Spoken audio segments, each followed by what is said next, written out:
ये question number 3 है और मैं बताऊं आपको कि इस क्वेश्चन का नेचुरली मैंने दिया था तो मेरे पास एक सॉल्यूशन था, लेकिन जो मेरा सॉल्यूशन था उससे बहुत अच्छा सॉल्यूशन एक स्टूडेंट है युक्ति, उसने दिया।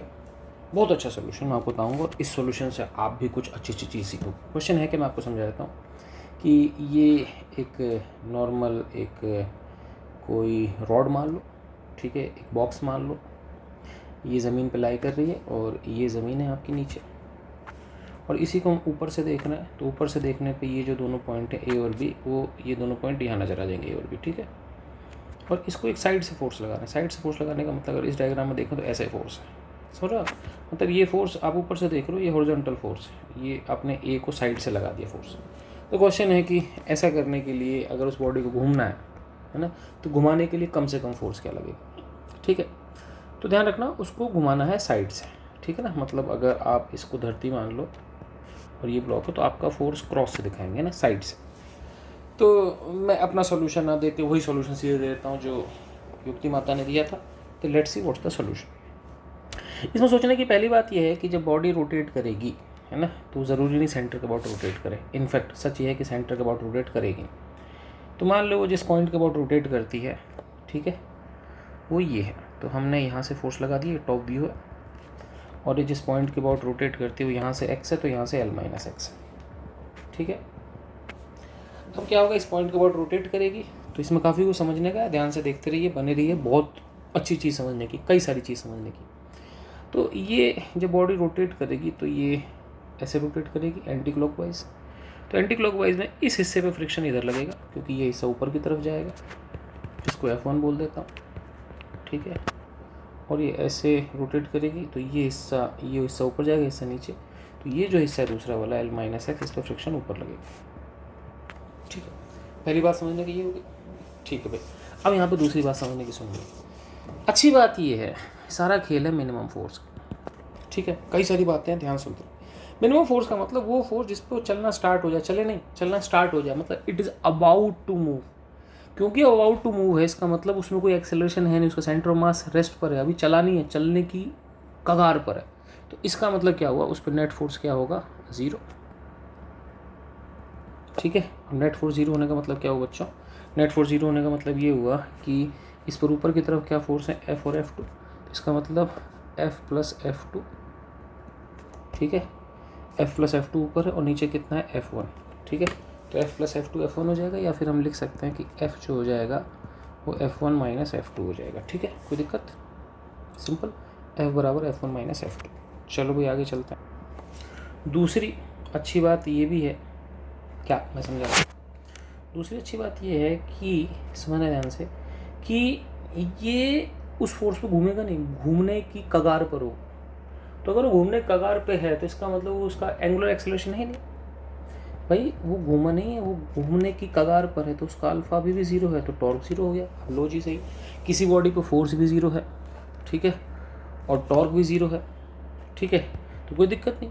अच्छा, अब क्योंकि बॉडी पे फोर्स 0 होता है तो टॉर्क कहीं से भी सेम होता है, तो किसी ऐसा नहीं किसी एक पॉइंट के अबाउट टॉर्क 0 होगा, टॉर्क हर पॉइंट के अबाउट 0 होगा। अब हर पॉइंट के अबाउट 0 होते काम करते हैं कि हम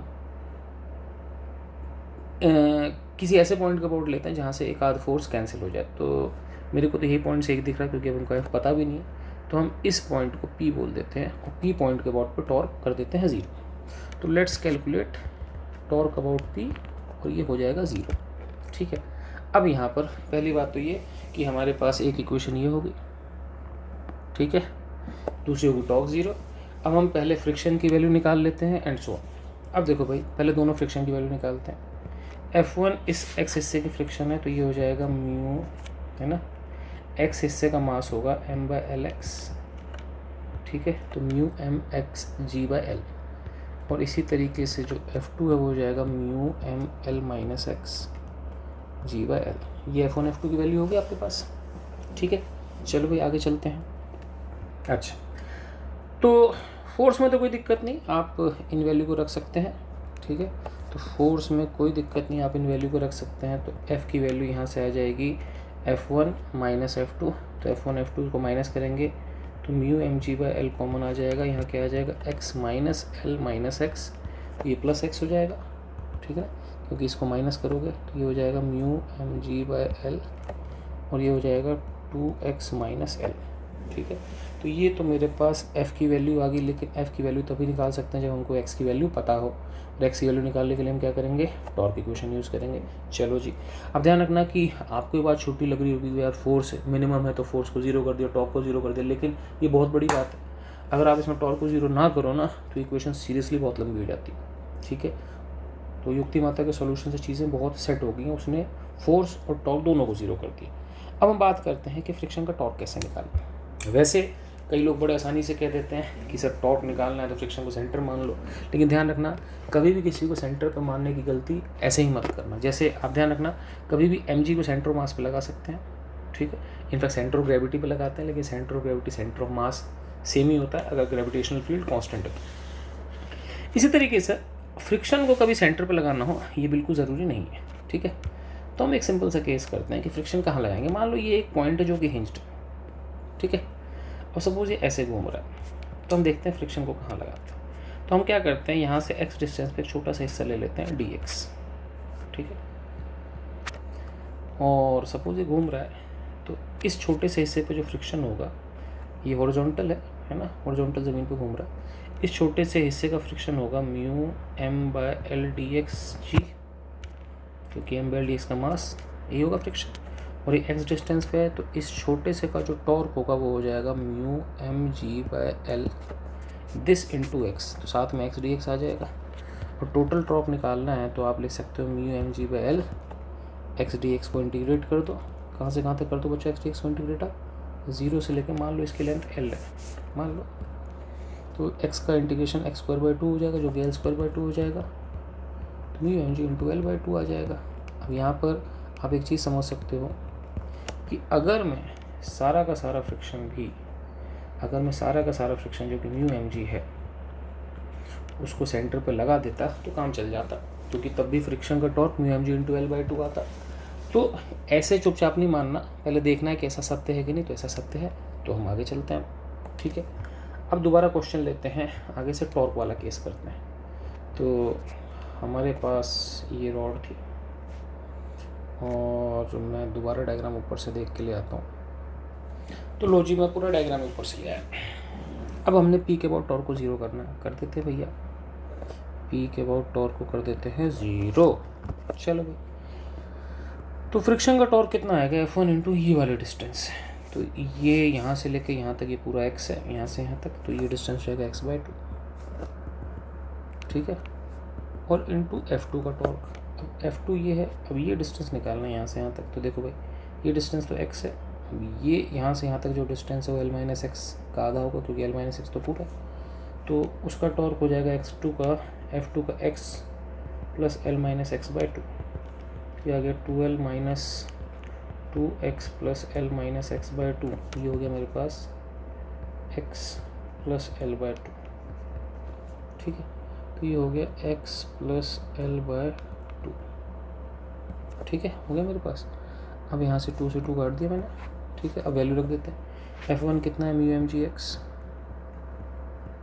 बाई एल इंटू एक्स तो अपनी जगह ही, और F2 है आपके पास mu M G L minus X by L, ठीक है, इंटू साथ में एक्स प्लस एल, ठीक है। ये क्वेश्चन होगी मेरे पास। अब करना क्या बच्चों इसमें, अब इसमें ऐसा करना है कि म्यू एम जी काट दिया, एल काट दिया, यहाँ से मेरे पास हो गया एक्स स्क्वायर बराबर L square minus x square, 2x square बराबर एल स्क्वायर, एक्स बराबर एल बाय रूट, तो फोर्स और टॉर्क जीरो करके x की वैल्यू एल बाय रूट 2 आ गई, ठीक है। अब करना कुछ नहीं भाई, आपके पास फोर्स की वैल्यू हमने निकाली ली थी कहीं ना कहीं, तो फोर्स की वैल्यू हमने निकाली थी, ये आ गई फोर्स की value mu M G by L into 2x minus X, है ना। तो ये फोर्स की वैल्यू को उठाते हैं यहाँ से, कि हमने कॉपी करी, ये हमने यहाँ पे पेस्ट कर दिया, ठीक है। So this was the value of force.